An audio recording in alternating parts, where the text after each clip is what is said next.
at rest. God is in the midst of the people and in this new city of David. And so David has built for himself a nice palace. And now it's time to get down to the business of governance. So picture David. He's a warrior at heart, right? He's sitting at his table and everything's quiet.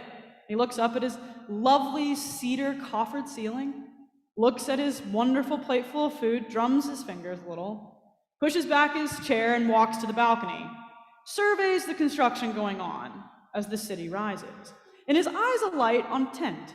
It's a lovely tent, well pegged down, guarded. It's the tent that contains the Ark of the Covenant, because God has always dwelled in a tent among the people. And David stares at it for a minute. It catches his attention. And he realizes that's because it's out of place. Everybody else is like building a house, you know? The backhoes are at work, the excavators are digging. David's in this grand palace. What's this tent doing? And the tent's where God is? Oh, this cannot be, thinks David. And so David does the natural thing. He yells to Nathan. And Nathan is his prophet, kind of like his direct line to God, if you will. And he says, Nathan, I have this splendid idea. Let's build God an equally wonderful temple to match my palace.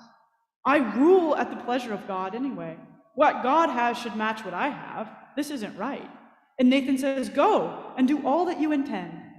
And David, at the speed of which he used to march through enemy lines, marches out to find his architects. Sounds great, right? One small problem. Small. No one decides to ask God if he wants to live in a tent or not. It's a minor project detail, but nevertheless. So that night, Nathan goes to sleep, and God appears to him in a dream, and God vetoes the entire project. And God says, there are two sort of fundamental problems with this.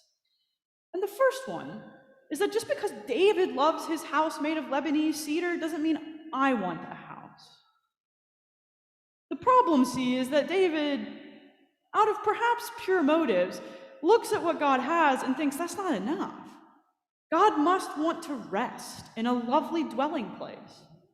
David thinks how great it is to rest and have a solid place to lay your head, and the rain doesn't leak in and it's never moving. Surely God would like that also. A permanent dwelling place to match God's splendor. But that's David making the fundamental mistake that what we are is what God is, and what we want is what God wants. And God calls David on it, says it's simply not true.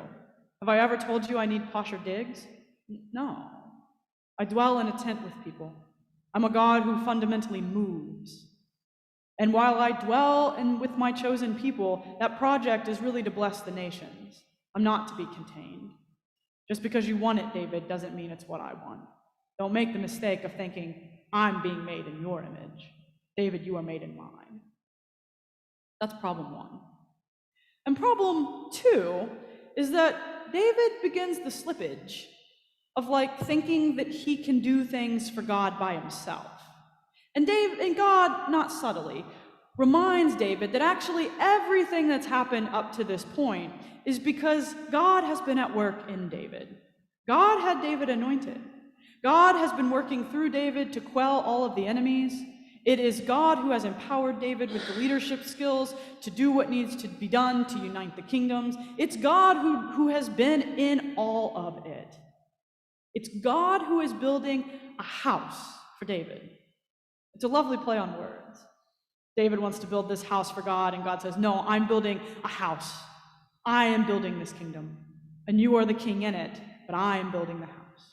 And if David starts to build things for God, David will suddenly maybe begin to think he's in charge of it all, that he's the one who has done all these things. He's pulled himself up by his own bootstraps, and God stops him where he is. He says, that's not the case. Don't do it. I'm the one who's building, and I'm building it for you, and it's always grace. And we could sort of maybe laugh at David's mistake here. Of course God isn't made in our image. Of course we don't do things for God. God does them all through us. Except that David is just showing the normal human propensity for both of these things. It's very human that we think that God wants the things that we want.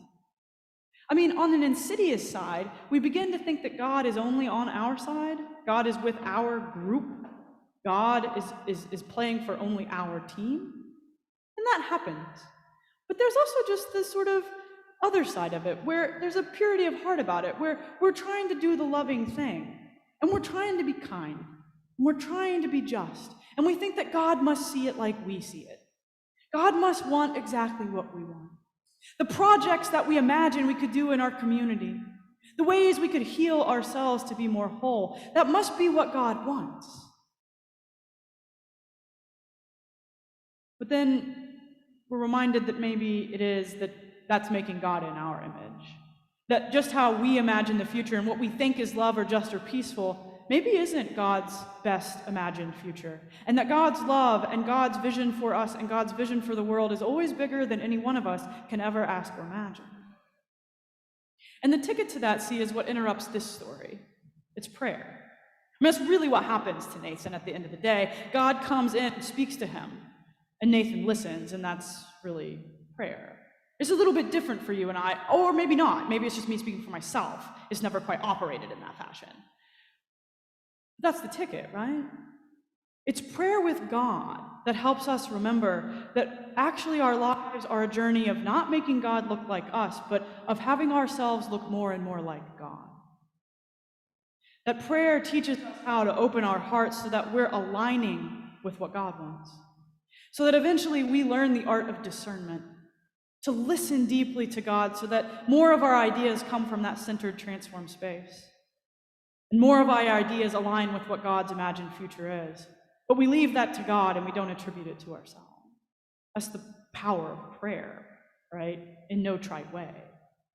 And at that transformational level within us, we begin to realize that it's grace through and through. We're not doing anything for God. God is operating through us, for our sakes and for the sake of the world. And any project we have, self-help, therapy, learning about our emotions or our anger, learning to make ourselves more holy, whatever, we can't do it.